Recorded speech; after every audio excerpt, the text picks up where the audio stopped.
¿Qué tal, queridos amigos? Bienvenidos a este espacio para ustedes. Nuevamente nos encontramos con nuestro invitado especial, Paco Gallardo. El tema de hoy, pues bueno, es un poquito amplio. Vamos a hablar acerca del estoicismo y pues prácticamente las clasificaciones y algunos filósofos. ¿Cómo te encuentras, Paquito? Bienvenido. Muy bien, Fer, muchas gracias y gracias a tu audiencia por sintonizarnos otra vez el día de hoy.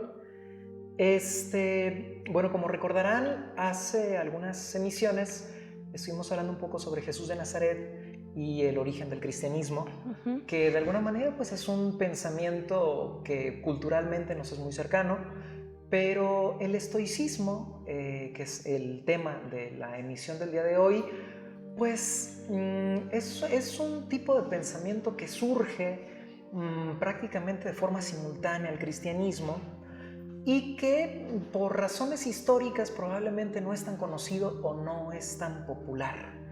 Lo interesante del estoicismo, como comentábamos fuera de cámaras, es que digamos que los pensadores que lo representan pues proponen una serie de temas, una serie de recursos que nos ayudan de alguna manera a enfrentar problemas emocionales, sentimentales y psicológicos que están en boga en la época contemporánea. Yo quisiera decir una cosa que creo que es importante, y es que en vista de los medios digitales, de las redes sociales, del internet y del abuso de los celulares, en los seres humanos se ha profundizado o se ha ahondado una serie de malestares que son, por ejemplo, la tristeza patológica, la depresión o la ansiedad. En la actualidad, las generaciones, mientras más se involucran con estos dispositivos, pues cada vez nos volvemos más torpes para socializar y cada vez nos vemos ingresados en una soledad más acentuada que a veces se nos vuelve difícil de tratar. Cuando nosotros somos diagnosticados con depresión o con ansiedad, digamos que la sociedad contemporánea ha establecido medios de combate pues que ya están ahí, ¿no? Que generalmente tienen que ver con el consumo de medicamentos psiquiátricos. Yo siempre digo, Fer, que la psiquiatría es el último de los recursos, ¿sí? No descalifico a la psiquiatría, claro. No estoy en contra, evidentemente, de la comunidad médica, pero los medicamentos psiquiátricos tienen que ser el último de los recursos a los que las personas acudimos. Cuando nosotros tenemos un problema emocional, cuando nos sentimos tristes, cuando nos sentimos un poco solos, hay muchas cosas que hacer antes de consultar a un psiquiatra. Eso va desde revisar nuestro consumo dietético, nuestra alimentación.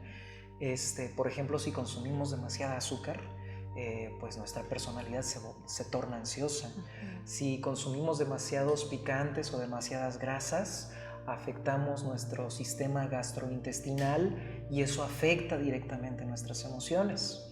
Tenemos otros recursos como pueden ser caminar, por ejemplo, por las tardes, ejercitar nuestra respiración, revisar, insisto, nuestro círculo de amigos, nuestro círculo de amistades. Claro. Hay que seleccionar si no hay alguna persona por ahí que esté contaminando, metiendo toxinas innecesariamente en nuestra mente.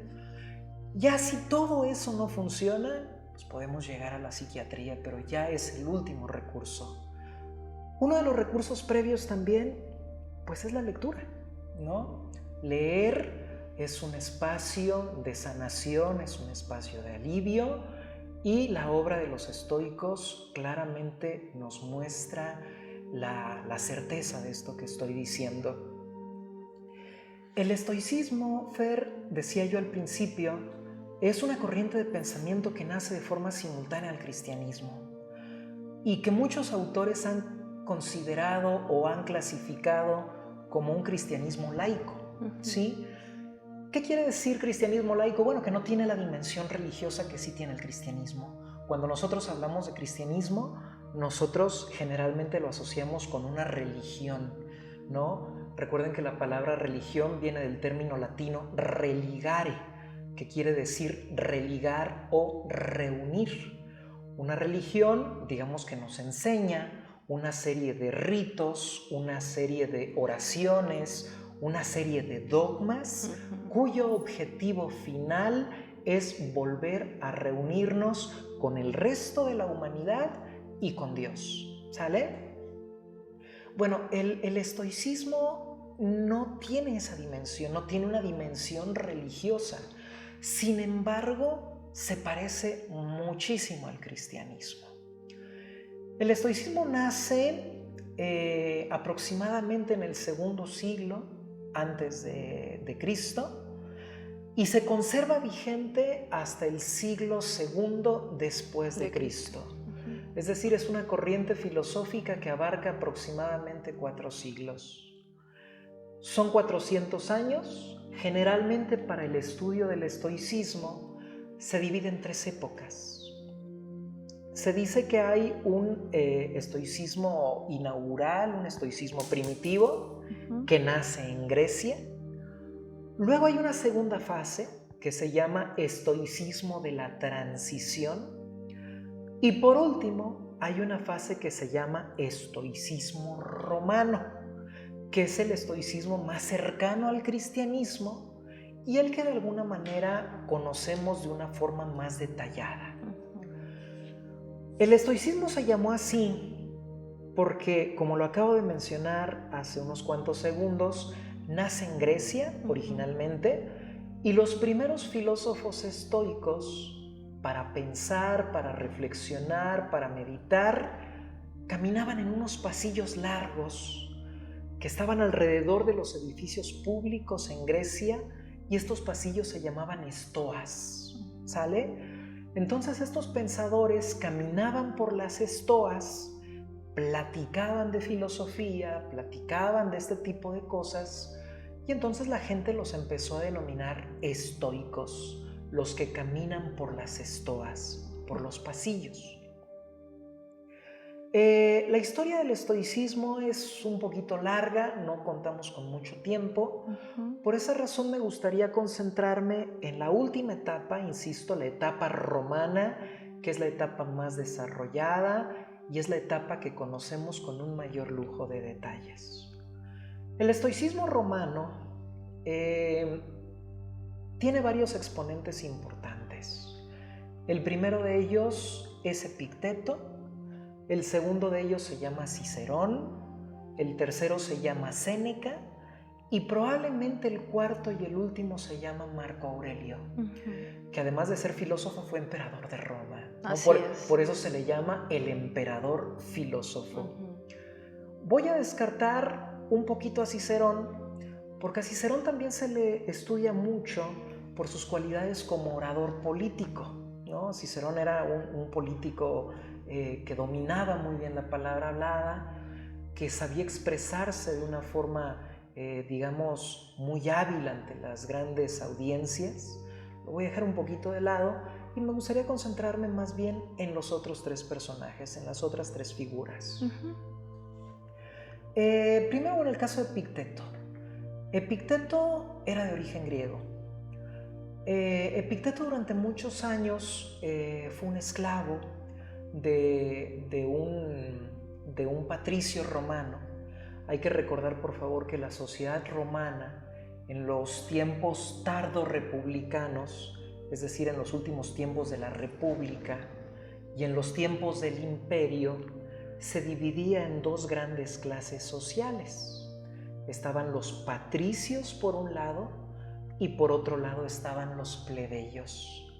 Los patricios, en la Roma antigua, en la Roma clásica, digamos que eran los burgueses o la clase poderosa, la clase pudiente, la gente que tenía dinero y que tenía recursos materiales.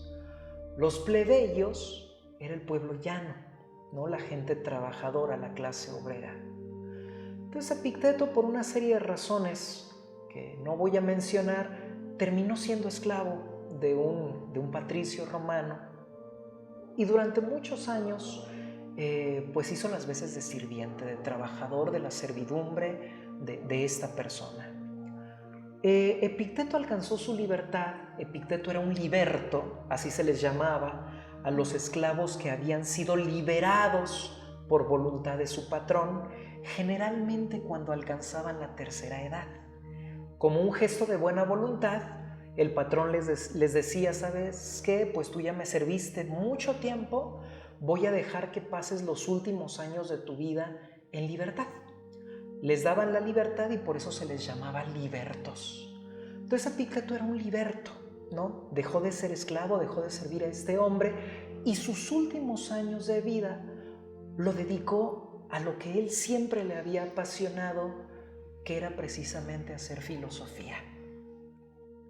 Epicteto, como muchos otros grandes maestros de la antigüedad, esto ya lo habíamos mencionado en una emisión pasada, fue un maestro de la oralidad.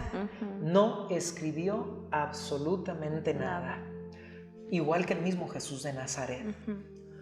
Sin embargo, nosotros conocemos la obra de Epicteto gracias a que algunos de sus discípulos escucharon sus palabras con atención y se dedicaron a hacer un compendio bastante detallado y bastante exhaustivo de su obra.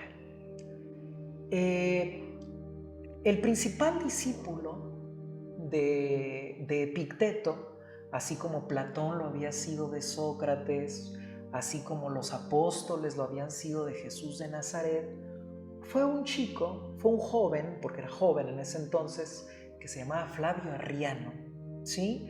Él es el principal compilador de la sabiduría de Epicteto. Él y algunos otros discípulos de Epicteto juntaron sus enseñanzas, sus lecciones y formaron un libro al que llamaron Enquiridión, el famoso Enquiridión de Epicteto, que nosotros podemos traducir al español castellano simplemente como el manual de Epicteto, el Enquiridión, el manual de Epicteto. Este libro, el Enquiridión o el manual de Epicteto, es verdaderamente una joya, porque pretende enseñarle a los seres humanos cómo debe ser el desenvolvimiento prácticamente en todas las esferas de la vida.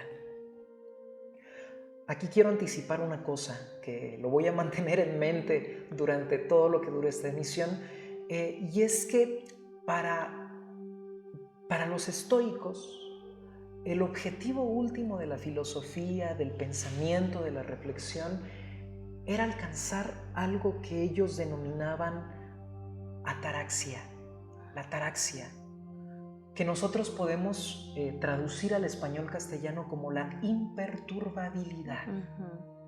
¿Sí?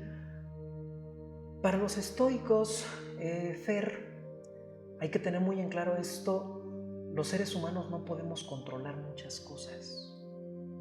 Los seres humanos no podemos evitar, por ejemplo, enfermarnos. Claro. Los seres humanos no podemos evitar, por ejemplo, que las personas que nos rodean actúen de una manera negligente. Los seres humanos no podemos evitar que llueva, no podemos evitar muchísimas cosas. La vida de los seres humanos, decían los estoicos, está llena de adversidades y de cosas que escapan a nuestro control. Sin embargo, el sabio, el filósofo, el estoico, tiene que aspirar a la obtención de la ataraxia, la imperturbabilidad. ¿Qué quiere decir eso? Que así se esté cayendo el mundo a tu alrededor, tú tienes que mantenerte imperturbable. Eso es lo que hace el sabio, el filósofo. ¿Sale? Entonces, para Epicteto, la imperturbabilidad se alcanza, como yo lo anunciaba un poquito atrás, incluso desde lo que comemos hasta la forma como lo comemos. ¿Sí? Hay una parte, por ejemplo, en el Enquiridión, donde dice Epicteto, a través de Flavio Arriano, que si a ti te invitan a un banquete, ¿no?, a una comida colectiva, siempre debes mantener tus manitas abajo de la mesa. Y cuando la bandeja de la comida llega a tu lugar, en ese momento tienes que coger la comida exacta, de tal manera que no te quedes con hambre, pero que tampoco te veas como un ambicioso. Y si la bandeja de comida se va y llega a tu vecino, ya no es momento de volver a pedirla. Nada de que pones los codos en la mesa y pides, ¿sabes qué? Necesito otra vez tal cosa, ¿no? ¿Por qué razón? Porque literalmente los seres humanos somos lo que comemos, somos lo que consumimos y somos en la cantidad que lo consumimos. Nosotros, por los medios de comunicación, por los medios digitales, estamos muy acostumbrados a asociar el consumo con la calidad de vida. Decimos, mientras más consumimos, mejor es nuestra vida. Así es. Y eso se ve de verdad en los alimentos rápidos, por ejemplo.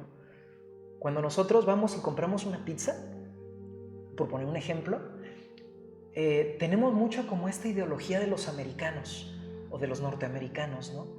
Como que la pizza debe estar atiborrada de cosas y tenemos que comer mucho, ¿no? Y tenemos que acompañarla con refresco de Gigante. 3 litros, ¿no? Sí. ¿Por qué? Porque tenemos la idea absurda que mientras más consumimos, mejor es nuestra vida. Y el resultado de comer esas pizzas en abundancia, de tomar esos refrescos azucarados, es que a los pocos años tenemos enfermedades crónico-degenerativas que son terribles. Así es. Desde ahí empieza nuestra salud. Nuestra salud no empieza cuando vamos con el médico a que nos den algún medicamento. Nuestra salud empieza desde que consumimos lo que consumimos y la forma como lo consumimos. Hay que comer, dice Epicteto, siempre con moderación. Hay que comer siempre con educación, de tal manera que logremos satisfacer nuestra necesidad biológica de alimentarnos sin caer en excesos que a la larga puedan perjudicar nuestra salud y nuestras emociones. Hay que recordar esto, lo pongo nada más como paréntesis. Cuando los romanos vencieron a los cartagineses en las guerras púnicas, los romanos se convirtieron en un imperio muy poderoso, prácticamente sin ninguna competencia. Y era un imperio tan poderoso, Fer, que los romanos desarrollaron prácticas sociales grotescas, ¿no? Ellos, por ejemplo, organizaban banquetes donde había muchísima comida, comían hasta el hartazgo. Sí. Cuando ya estaban así, ahitos, como se dice, iban al baño, se metían el dedo en la garganta, vomitaban con tal de seguir comiendo. ¿Sí? Los romanos también, por ejemplo, eran muy voluptuosos, eran muy dados a los placeres de la carne. Por ejemplo, ellos estaban muy habituados a las orgías, a los placeres sexuales desenfrenados. Esto se retrata muy bien en una obra que se llama El Satiricón de Petronio. Y cuando tú ves los hábitos sociales que tenían los romanos, tú te das cuenta de por qué, a pesar de haber sido un imperio tan poderoso, terminó en declive. Porque se corrompieron moralmente, porque se corrompieron éticamente, porque su salud empezó a pender de un hilo, porque según los estoicos no sabían vivir, no vivían con moderación, ¿no? No sé si quieras decir algo al respecto. Sí, gracias. Justamente hay un ejemplo que a veces en ocasiones les pongo a las chicas o a los chicos cuando van a algún taller.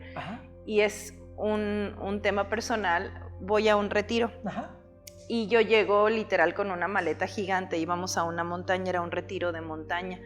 Y recuerdo que quien nos iba a dar ese retiro nos dice, bueno, ¿cuáles son sus cosas? Que se van a subir a la montaña, porque literal era quedarte en la montaña internada por 4 días. Entonces, pues yo llego con tremendo maletón, porque yo decía, bueno, si me da frío, si hace calor, si llueve, si no sé qué, si no sé cuánto. Y bueno, o sea, yo metí cosas y recuerdo que él voltea ahí con una cara entre burla y gentileza, me dice, adelante, es tu proceso. En ese momento no entendí. Pues bueno, no saben cómo me arrepentí, porque literal te tapaban los ojos y tú tenías que subir con la maleta sin ver, o sea, al lugar donde tú te ibas a ubicar, porque aparte tú decías, aquí me paro, y literal ahí te parabas, o sea, sin ver. Entonces, no, Paco, o sea, yo para subir la maleta fue algo tremendo, que en ese momento cuando iba subiendo dije, wow, cuánto voy cargando en la vida sin ser consciente de ello, cuánto creo que yo necesito para sentirme satisfecha y cómo yo me estoy sintiendo ahora que voy con todo ese montón de carga o la maleta que ni siquiera necesitas en la vida, porque llegó un momento a mitad del camino que dije, ya no quiero nada. Entonces tiro la maleta y dije, así con la ropa que tengo, con la cobija que llevo en mi mano, así me voy. Sí, sin duda. Hay que tomar en consideración que retener todas esas cosas, conservar todas esas cosas, lo único que hace es que impide que las otras cosas que van a llegar a nuestra vida fluyan como es debido. Exacto. La enseñanza de los estoicos es un poco eso. Yo comentaba al principio que el pensamiento estoico nos ayuda a replantearnos un poco las formas de vida que tenemos en la actualidad. En la actualidad, Fer, yo noto mucho esto, sobre todo en redes sociales. Yo noto que la mayoría de las personas tratamos de aparentar en redes sociales una vida que no tenemos en la vida real. Y mientras más guapos nos veamos, mientras más exitosos, mientras más felices nos veamos, como que eso ya lo relacionamos con nuestro sentimiento de realización. Pero son vidas muy huecas, son vidas muy vanas.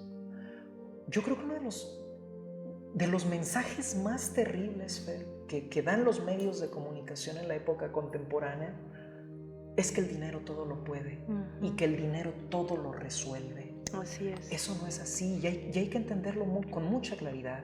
Los estoicos lo entendían con mucha claridad. Séneca, que ahorita vamos a hablar de él, era consejero del emperador Nerón, es decir, formaba parte de la corte. Y a pesar de que se rodeaba con los hombres más ricos de Roma, con los hombres más ricos del mundo, porque Roma era el imperio más rico y más poderoso del mundo, mantenía un carácter humilde y mantenía una sencillez. Marco Aurelio, insisto, él mismo era emperador. Marco Aurelio decía, Fer, anticipo un poquito, que ni siquiera había que acumular libros. Que cuando tú leyeras un libro, el conocimiento se tenía que quedar aquí. Y el libro tenía que ir a parar a las manos de otra persona que lo pudiera utilizar y a quien le pudiera servir de algún provecho, de algún beneficio. Porque tener los libros allá en las repisas, lo único que hace es que acumula polvo, acumula hongos, ¿no? Y el libro, digamos que si no es leído, el libro no está vivo, no está viviendo, ¿no? Entonces hay que entender con mucha claridad que primero, el ser humano tiene muchas necesidades. El ser humano es un homo economicus, es decir, es un hombre económico. Sí. Pero también tiene una dimensión religiosa, tiene una dimensión afectiva, tiene una dimensión artística, tiene una dimensión espiritual, tiene una dimensión política. Los seres humanos tenemos muchísimas dimensiones, no somos planos, somos poliedros, tenemos muchísimas caras. El dinero es un satisfactor de cuestiones materiales.